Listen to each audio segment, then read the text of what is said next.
Hi అండి. Welcome to కథల మాలిక channel. ఈరోజు మనం వినబోయే స్టోరీ మనసు గెలిచిన భార్యమని. ఈ స్టోరీని విన్న తర్వాత నచ్చితే లైక్ చేయండి, కామెంట్ చేయండి, అలాగే స్టోరీస్ని ఇష్టపడే వాళ్ళకి షేర్ చేయండి. ఇంకో ముఖ్యమైన విషయం, ఛానల్ని సబ్స్క్రైబ్ చేసుకునే వారు ఉంటే వెంటనే సబ్స్క్రైబ్ చేసుకోండి. ఇక కథలోకి వెళ్ళిపోదామా? మౌనంగా ఒక కొయ్య బొమ్మలా నిలబడి ఉన్న ఆనంది ముఖాన్ని అజయ్ అరిచేతుల్లోకి తీసుకున్నాడు. మొదటిసారి భర్త స్పర్శ తాకగానే ఆనంది శరీరంపై ఉన్న రోమాలు నిక్కబడుచుకున్నాయి. ఇంతకు ముందెప్పుడూ ఎరగని స్పర్శ ఆమెలో ఏదో తెలియని అలజడిని చెలరేగించింది. అతని స్పర్శకి ఆమె మనసు పులకరించిందో లేక భయంతో అణువణువు వణికిపోతుందో ఆమెకి అర్థం కావడం లేదు. మరో చేతితో ఆమె నడుమును ఒత్తి పట్టుకున్నాడు. ఆనంది గట్టిగా కళ్ళు మూసుకొని అమ్మా అంటూ కళ్ళ నుండి కన్నీటిని తీసింది. అతనికి కూడా ఇది కొత్త అనుభవమే. ఇప్పటి వరకు ఏ ఆడదాన్ని తాకలేదు. అతను ఏం చేస్తున్నాడో అతనికి కూడా అర్థం కావడం లేదు. కానీ మనసు, శరీరం అతని అదుపులో లేవు. వణుకుతున్న పెదాలని అతని పెదాలతో ముడివేయాలనుకున్నాడు. కానీ అప్పటికే ఆమె కన్నీళ్ళని చెంపలని తాకాయి. అది చూసి అతను ఆమెని వదిలిపెట్టి ఒక్క అడుగు వెనక్కి వేశాడు. ఏయ్, ఎందుకు ఏడుస్తున్నావు? ముందు ఆ కన్నీళ్ళని తుడుచుకో. నేనేదో చేశాను అని ఇంట్లో వాళ్ళందరూ నన్ను అపార్థం చేసుకుంటారు అని అజయ్ అంటూనే ఉన్నాడు. అంతలోనే అతని డోర్ కొడుతూ అజ్జు అజ్జు, ఒరేయ్, ఇంట్లో ఆనంది కనిపించడం లేదు, ఎక్కడికి వెళ్ళిందో ఏమో, ఇల్లంతా వెతికి చూశాము అని అజయ్ వాళ్ళ అమ్మ జయాదేవి గారు కంగారు పడుతూ డోర్ కొడుతూనే ఉన్నది. ఆనంది అప్పటికే ఏడుపు మాత్రం ఆపడం లేదు. ఇప్పుడు అజయ్‌కి కంగారు వచ్చింది. అయ్యో, ఇంట్లో వాళ్ళు నా గురించి ఏమనుకుంటున్నారో? ఈ పిల్ల ఈ ఏడుపు మాత్రం ఆపడం లేదు అని చూపుడు వేలు ఆనందికి చూపిస్తూ, ముందు ఆ ఏడుపు ఆపు, కన్నీళ్లను తుడుచుకో. ఇంట్లో వాళ్ళందరూ నువ్వు కనబడడం లేదని వెతుకుతున్నారింట. మా అమ్మ బయట నుండి అరుస్తూనే ఉంది, వినపడుతుందా? వాళ్ళని ఇంకా ఇబ్బంది పెడతావా? డోర్ తీస్తున్నాను, ఈ గదిలోకి ఎందుకు వచ్చావు అని మా అమ్మ అడుగుతుంది. అప్పుడు మా అమ్మతో ఏమని చెప్తావు అని అడిగాడు. ఆనంది కన్నీళ్లను తుడుచుకొని ముక్కుని పైకి అనుకుంటూ, ఏం చెప్తాను, ఇక్కడ జరిగిందే చెప్తాను అని ఏడుపు గొంతుతో అన్నది. అజయ్ తల కొట్టుకుంటూ, అయ్యో, ఇక్కడ ఏం జరిగిందని నువ్వు ఇంట్లో వాళ్ళందరికీ చెప్పడానికి ఏమీ జరగలేదు, నువ్వు ఏడవడం తప్ప. అదే చెప్తానంటున్నాను. నేను ఎందుకు ఏడ్చాను? మీరు నన్ను అలా పట్టుకోవచ్చా? తప్పు కదూ! ఒక ఆడ, మగ ఇలా ఏకాంతంగా ఉండడమే తప్పు అని ఆమె వయసుకి, చిన్న మైండ్‌కి తగ్గట్టుగా మాట్లాడింది. అమ్మ తల్లి, నీతో వాదించలేను. కానీ ఇక్కడ ఏమీ జరగలేదు. ఎవరికీ చెప్పకు. నాకు బోర్ కొట్టి నీతో చిన్న గేమ్ ఆడాను అంతే. నేను ఆఫీస్ నుంచి ఇంటికి రాగానే నువ్వు కంగారు పడిపోయి ఈ గదిలోకి వచ్చి దాక్కున్నావు అని చెప్పు అని అతను చెప్పగానే ఆనంది కనురెప్పలు మోస్తూ తెరుస్తూ, మీరు చెప్పిందే కదా జరిగింది. నిజంగానే మిమ్మల్ని చూసిన కంగారులో నేను ఎటు పరిగెడుతున్నానో తెలుసుకోలేకపోయాను. అసలు ఇది మీ గది అని కూడా నాకు తెలీదు.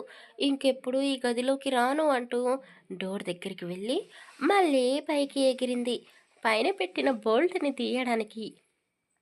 అమ్మా, సాహస నారి, కాస్త పక్కకి జరిగితే నేను తీస్తాను ఆ బోల్ట్‌ని. నీ హైట్‌కి అది ఎటూ తెరుచుకోదులే. ఈ బోల్ట్ వల్లే వచ్చింది ఈ తంటంతా.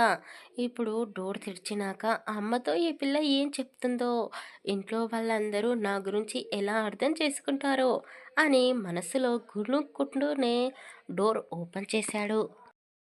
డోర్‌కి ఎదురుగా తల్లి కంగారు పడుతూ నిలబడి ఉంది. అమ్మా, ఎందుకు అంతలా కంగారు పడుతున్నావు అని అజయ్ నార్మల్గానే అన్నాడు. కానీ జయాదేవికి అది కోపంగా అరిచినట్టుగా అనిపించింది. అయ్యయ్యో, వీడు ముందు నుంచే చెప్తూనే ఉన్నాడు, ఆనందిని వాళ్ళ ఇంటికి పంపించేయమని. అసలు ఆనంది మాట ఎత్తితేనే కోప్పడతాడు. ఇప్పుడు ఇంట్లో కనబడడం లేదు అంటే ఏం చేస్తాడో ఏమో! అసలు ఆనందిని వెతికి పెడతాడో లేదో అని ఆమె మనసులోనే అనుకుంటూ, అది కాదురా! నువ్వు ఎంత చెప్తున్నా వినకుండా మేము ఆనందిని ఇంట్లోనే పెట్టుకున్నామా! ఇప్పుడు ఆ పిల్ల కనపడడం లేదు అని చెప్పింది. ఏం మాట్లాడుతున్నావమ్మా? నీ కళ్ళ ముందే ఉన్న అమ్మాయి కనబడడం లేదు అని ఎందుకంటున్నావు?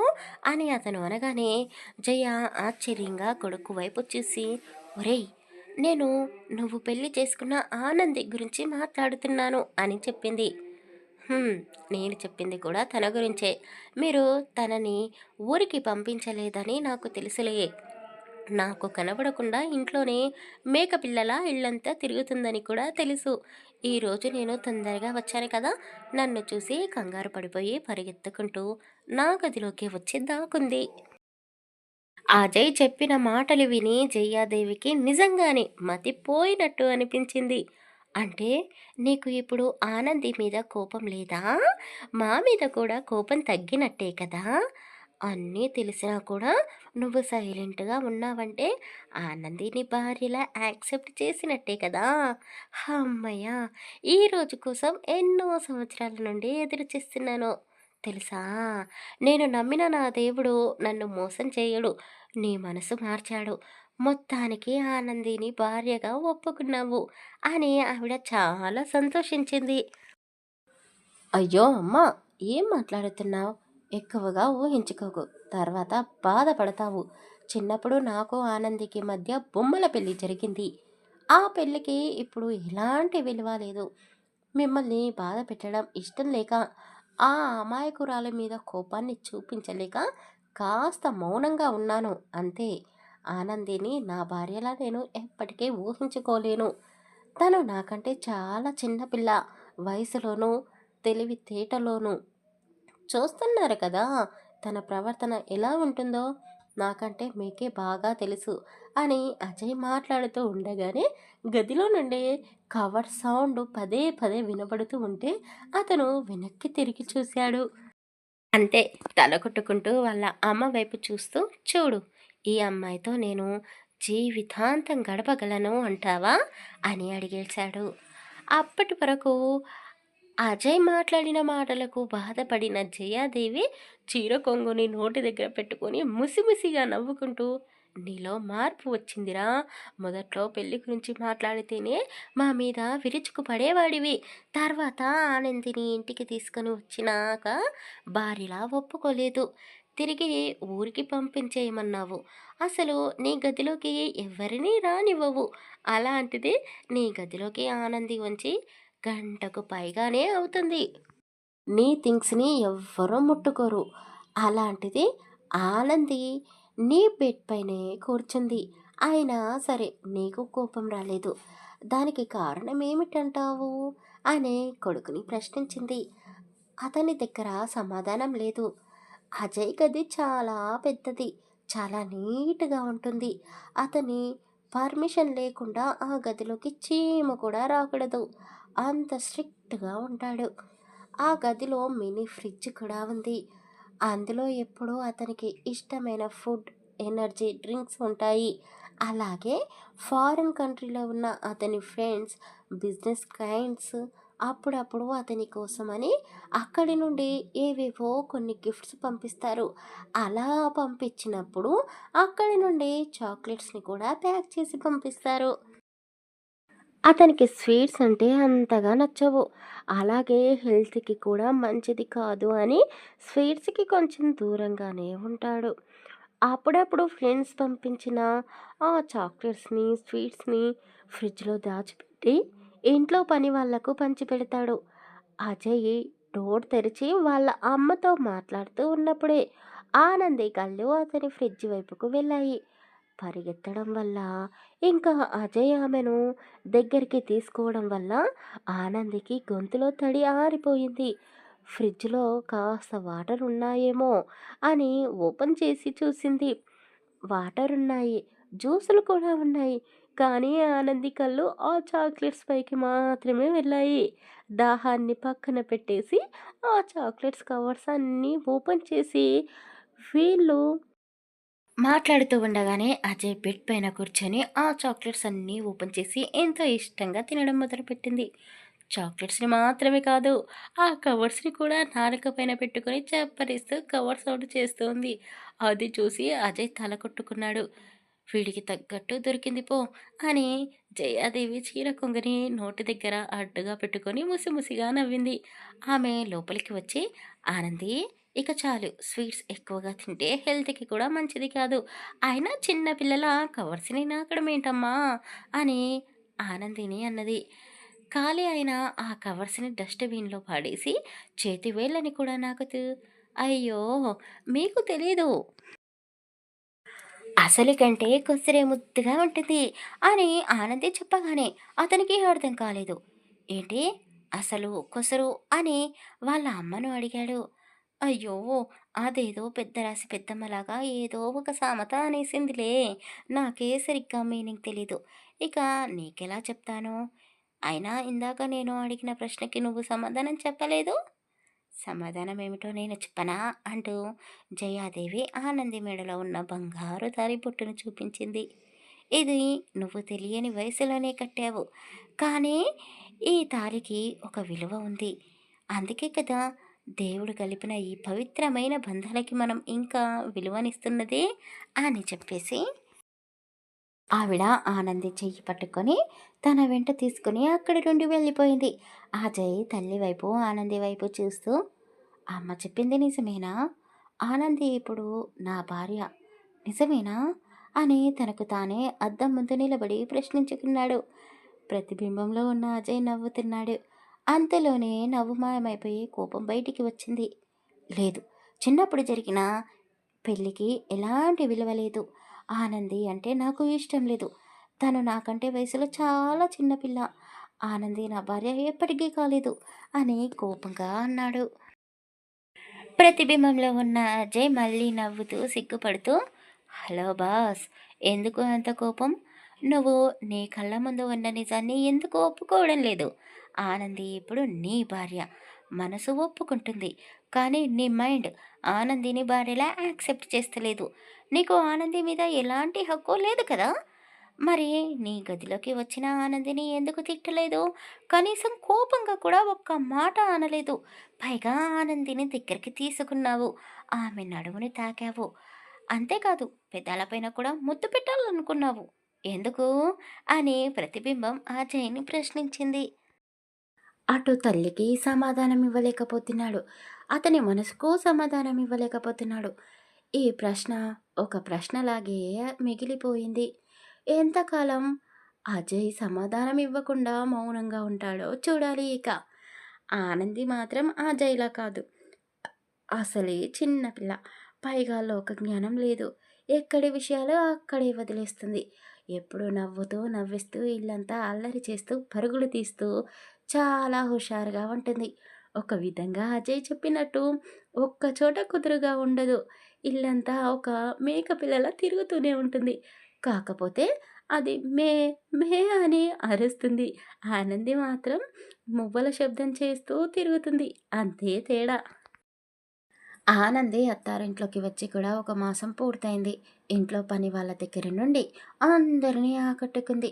ఇక ప్రసరాంబ విషయానికి వస్తే ఆనందిని వదిలి ఒక్క క్షణం కూడా ఉండలేకపోతుంది. వాళ్ళిద్దరూ అంతలా కనెక్ట్ అయిపోయారు. ఇంట్లో ఖాళీగా ఉండేది వీళ్ళిద్దరు మాత్రమే కదా. అందుకే ప్రసురంబ చిన్నప్పుడు ఆటలాడుకున్న ఆటలన్నీ ఆనందితో కలిసి ఆడుకుంటుంది. అష్టాచమ్మ, కచ్చకాయలు, గవ్వలాట అంటూ ఎన్నో ఆటలు కూర్చొని ఆడుకుంటున్నారు. ఇక జయాదేవి మహిళా సంఘానికి అధ్యక్షురాలు. ఆనంది ఇంటికి వచ్చిన కొత్తలో కాస్త ఇంటి పట్టునే ఉంది. కానీ ఇప్పుడు జయాదేవి తన పనిలో బిజీగా ఉంటుంది.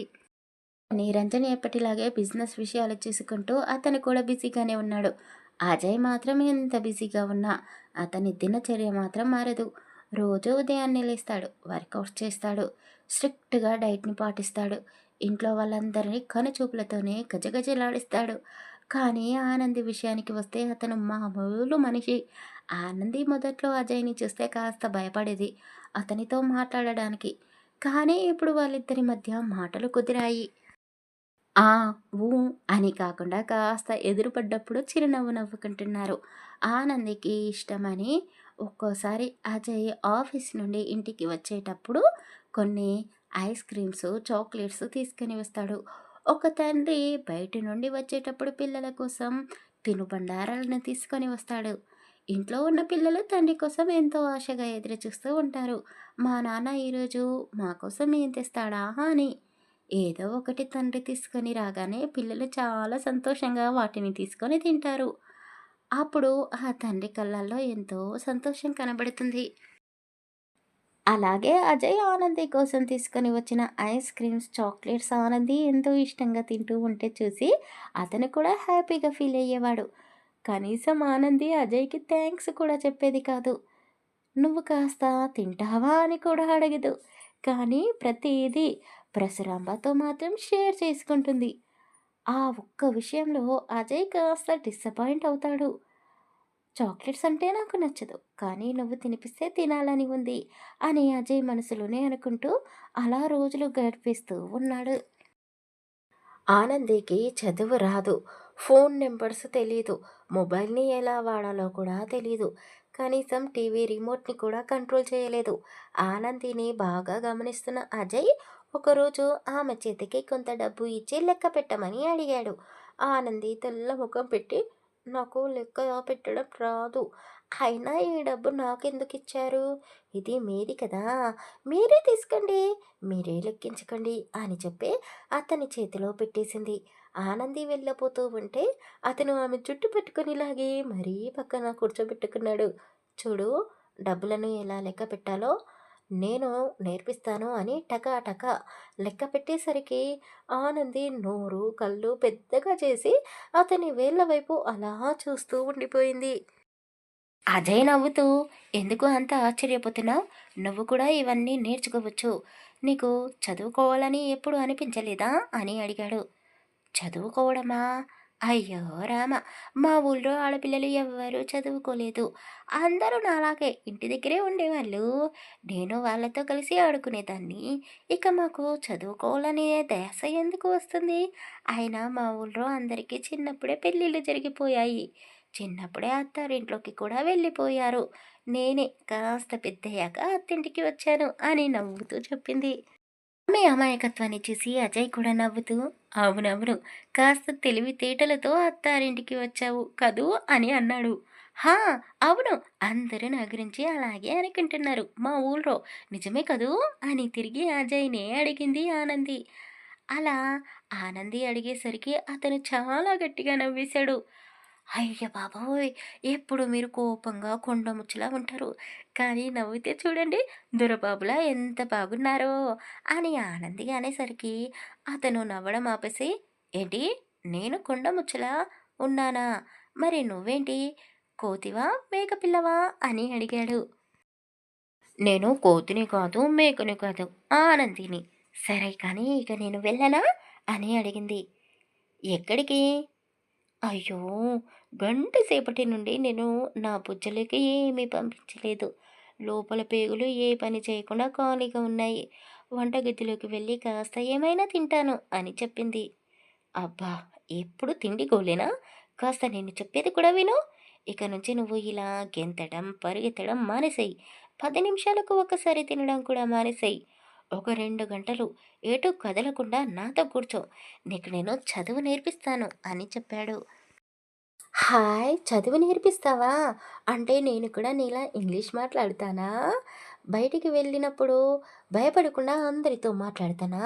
చదువు నేర్చుకుంటే ఫోన్ మాట్లాడడం కూడా వస్తుంది కదా! అప్పుడు మా నాన్నతో రోజు మాట్లాడొచ్చు. మా తాతయ్యతో కూడా మాట్లాడుతాను అని ఆనంది చాలా సంతోషిస్తూ, మీరు చెప్పినట్టు 2 గంటలేంటి, 4 గంటలైనా సరే కూర్చుంటాను. తొందరగా 2 రోజుల్లో నాకు అన్నీ నేర్పించేసేయండి అని చెప్పింది. ఏంటి తల్లి, జీవితాంతం చదివినా పెరగని జ్ఞానాన్ని నీకు 2 రోజుల్లో నేర్పించాలా?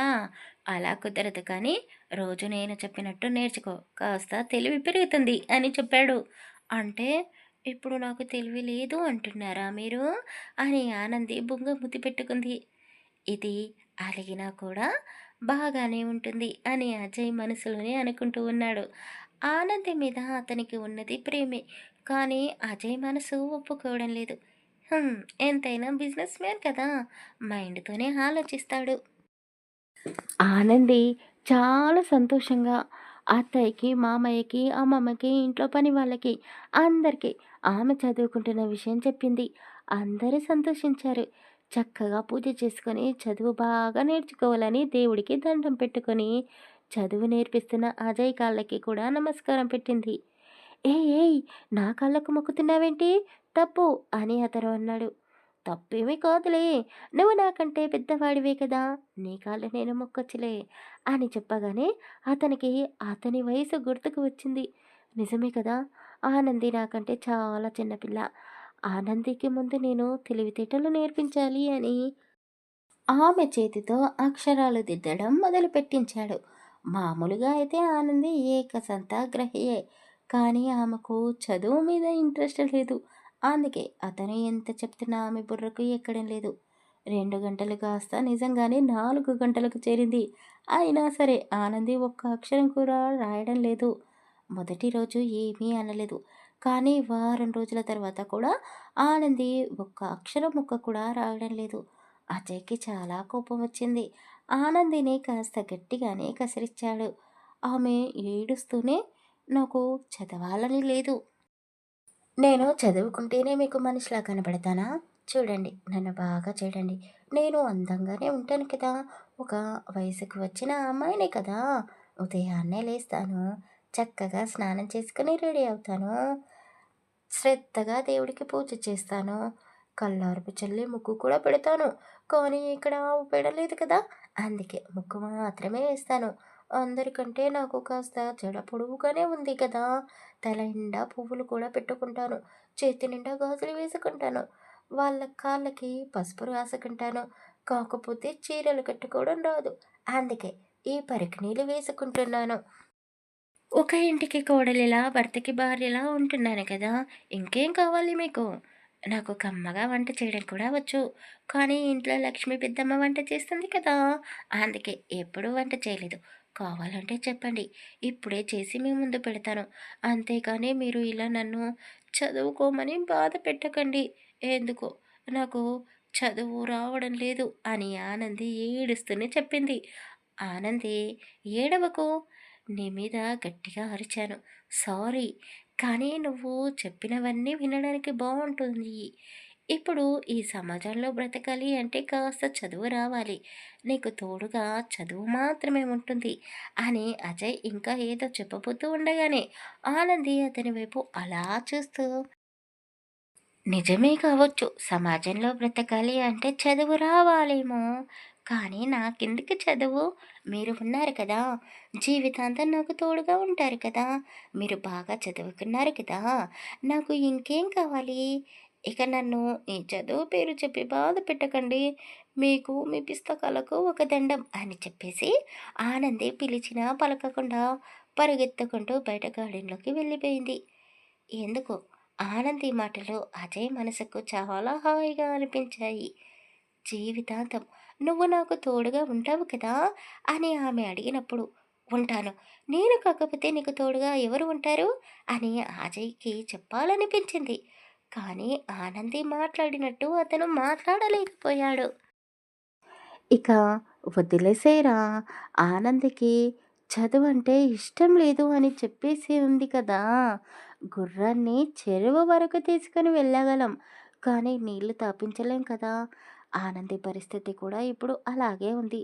వదిలేసేయి అని ఇంట్లో వాళ్ళందరూ చెప్పినా కూడా అజయ్ మాత్రం ఎవ్వరి మాట వినకుండా పట్టు వదలని విక్రమార్కుడిలా ఒకే మాట మీద నిలబడి ఉన్నాడు. ఆనందికి ఎలాగైనా సరే కాస్త చదువు నేర్పించాలి అనుకున్నాడు. ఇలా అయితే వీలు కాదు అని ఒక నిర్ణయానికి వచ్చాడు. ఈ 3 నెలల కాలంలో ఆనంది నానమ్మ గదిలోనే పడుకుంటుంది. నానమ్మ, ఈ రోజు నుండి ఆనంది నా గదిలో పడుకుంటుంది అని చెప్పి ఆనందిని తన గదిలోకి తీసుకొని వెళ్ళాడు. రోజు అతను ఆఫీస్ నుండి ఇంటికి రాగానే ఇద్దరు కలిసి ఒక గ్లాస్ జ్యూస్ తాగేవాళ్ళు. అజయ్ ఇష్టంగానే ఆనందికి చదువు చెప్తున్నాడు. ఆమె మాత్రం చాలా కష్టంగా చదువు నేర్చుకుంటుంది. రోజు చిన్న పిల్లలా ఏడుస్తూ ఉంది. నాకు వద్దు, ఈ చదువు వద్దు, మీరు మళ్ళీ కోపిష్టోడిలా మారిపోతున్నారు. మీరు రోజు ఇలా కోపంగా ఉంటే నేను మా ఊరికే వెళ్ళిపోతాను, మళ్ళీ ఇక్కడికి తిరిగి రాను అని ఆనంది రోజు అంటూనే ఉంది. ఆనంది అజయ్ గదిలోకి వచ్చి సరిగ్గా వారం రోజులు అవుతుంది. ఒకరోజు అజయ్ ఆఫీస్ నుండి ఇంటికి తొందరగా వచ్చాడు. రోజులాగే అతను ఫ్రెష్ అయ్యి బయటికి వచ్చి హాల్లో కూర్చున్నాడు. ఆ పాటికే ఆనంది కూడా వచ్చి అతని పక్కనే కూర్చుంటుంది రోజు. కానీ ఆనంది అతనికి కనబడలేదు. ఏంటి, ఎక్కడికి వెళ్ళింది, ఎక్కడ కనబడడం లేదేంటి అనుకుంటూ, ఎక్కడో ఉందేమో, రోజు చదువుకుంటూ భయపడుతుంది కదా, ఈ రోజుకి వదిలేద్దాంలే అని అనుకున్నాడు. అతనికి కాస్త అలసటగా అనిపించి ఆఫీస్ నుండి తొందరగానే ఇంటికి వచ్చాడు. తల భారంగా ఉంది అని ఒక టాబ్లెట్ వేసుకొని కాఫీ తాగి గదిలోకి వెళ్ళి అలా పడుకున్నాడు. ఆనంది రోజులా లంగా ఓని కాకుండా చీర కట్టుకుని తలలో సన్నజాజులు పెట్టింది. అజయ్ భోజనం చేయకుండా అలాగే పడుకున్నాడు అని జయాదేవి ఒక గ్లాసుడు పాలు ఆనందికి చేతికి ఇచ్చి గదిలోకి పంపించింది. రోజు చదువు పేరు చెప్పి నా బుర్ర తినేవాడు, ఈరోజు ఈయన గారు బుర్ర పనిచేయడం లేదు అని మనసులోనే అనుకుంటూ, మాస్టర్ గారు కాస్త పాలు తాగి పడుకోండి అని అతన్ని నిద్ర లేపింది. అతను నిద్ర లేచి కూర్చున్నాడు. రెండు చేతులు తలకు పెట్టుకొని, తలంతా భారంగా ఉంది, నొప్పి భరించలేకపోతున్నాను అని అన్నాడు. అయ్యో, అవునా, మరి అత్తయ్య గారిని పిలుచుకురానా, అంత బాధగా ఉందా అని ఆనంది అడిగింది. వద్దు వద్దు, ఆ అమ్మ అలసిపోయింది, ఈ పాలు తాగి మళ్ళీ టాబ్లెట్ వేసుకుంటాను అని చెప్పాడు. వద్దు వద్దు, ఎన్ని మందులు మింగుతారు, నేను మీ తలకు బాంబు పెడతాను అని ఆనంది అతని చేతికి పాల గ్లాసు ఇచ్చింది. పాలు తాగిన తర్వాత అతను ఒక్కసారి ఆనంది వైపు అలా చేశాడు. ఏంటి, ఈరోజు కొత్తగా ఉన్నావు అని అడిగాడు. అవును, ఈరోజు లంగా ఓణిలో లేను, నేను చీరలో ఉన్నాను, మా నాన్నకి నేను ఇలా ఉండడమే ఇష్టం అని చాలా సంతోషంగా చెప్పింది. నిజంగా చాలా బాగున్నావు, ఎంత అందంగా ఉన్నావో మాటల్లో చెప్పలేను అంటూ అబ్బా అని మళ్ళీ తల పట్టేసుకున్నాడు. అయ్యో, నేనొక పిచ్చిదాన్ని అని వెంటనే ఆనంది బాంబు తీసుకొని అతని తలకు రాస్తూ ఉంది. ఆమె అరచేతుల్లో చల్లగా ఉన్నాయి. అతని శరీరం వేడిగా ఉంది. అతని తలపై ఆమె చేతి పెట్టగానే అతనికి తల నొప్పితో పాటు శరీర వేడి కూడా పెరిగిపోయింది. శృతి మెత్తటి వేళ్లతో ఆమె అతని తలని నొక్కుతూ ఉంటే అతనికి ఎంతో హాయిగా అనిపించింది. ఆమె చేతులని పట్టుకుని ముద్దాడాడు. ఎంతో ముద్దుగా పండు వెన్నెలలా ఉన్న ఆనంది ముఖాన్ని చేతుల్లోకి తీసుకుని ఆమె నుదిటిన చెంపల మీద ముద్దులు పెట్టాడు. ఏం చేస్తున్నారు, తలనొప్పిగా ఉంది అన్నారు. అవును, ఉంది, ఇలా చేస్తే తలనొప్పి తగ్గుతుంది అని అతను చెప్పగానే ఆనంది మౌనంగా ఉండిపోయింది. ఆమె శరీరమంతా ఎక్కడెక్కడో తాకుతూ నుదిటి నుండి అరికాళ్ళ వరకు ముద్దులు పెడుతూ ఆమె పవిట కొంగుని తీసేశాడు. ఆనంది ఒక్కసారిగా ఉలిక్కి పడిపోయింది.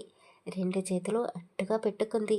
ఏయ్, ఏం చేస్తున్నావు, నేను నీ భర్తను అని నువ్వే కదా పదే పదే గుర్తు చేస్తూనే ఉంటావు, మరి భర్తకు కావాల్సింది భార్య ఇవ్వాలి కదా అని అతను అడగగానే ఆనంది మౌనంగా వెల్లకిలా పడుకుంది. ఆనంది పర్వాలు అతని మగతనానికి సవాలుగా మారాయి. ఎంత కంట్రోల్ చేసుకున్నా ఫీలింగ్స్ని అణుచుకోలేకపోతున్నాడు. బ్లౌజ్ పై నుండి ఆమె ఎదతో కొద్దిసేపు ఆటలాడుకున్నాడు.